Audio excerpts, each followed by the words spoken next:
Good morning everyone. झाली रे झाली सकाळ झाली. अग्रे वसुते लक्ष्मी करमुल्ये सरस्वती करमुल्ये तू गोविंद प्रभाते कर दर्शना. फटाफट आंघोळ करून डब्बा पॅक करून मी निघालो माझ्या कामासाठी. बाहेर येऊन सर्वात पहिले आपली गाडी पुसली आणि निघालो मी कामाकडे. दररोज जिममध्ये आपला पहिला नंबर असतो. देवाशिवाय काही नाही आणि देवाशिवाय कोणी नाही म्हणून सर्वात पहिले देवभक्ती करून घेतली आणि लागलो मी माझ्या कामाला.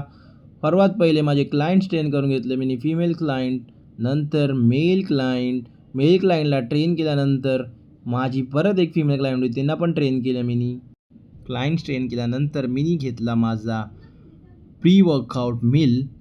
मस्त रप्पारूप खालं आणि लागलो मी माझ्या वर्कआउटला केला सर्वात पहिला variation hack squat. Second variation घेतलं मी लंजेस आणि मी खूप सारे एक्सरसाइज आणि व्हेरिएशन केलेले आहेत, परंतु मी शूट करायला दर टायमाला विसरून गेलो. आज मंडे असल्यामुळे मी लेग्स आणि ट्रायसेप ट्रेन केलेले आहे. Last variation lying tricep extension केलेली आहे. व्हिडिओ आवडल्यास लाईक आणि कमेंट करा.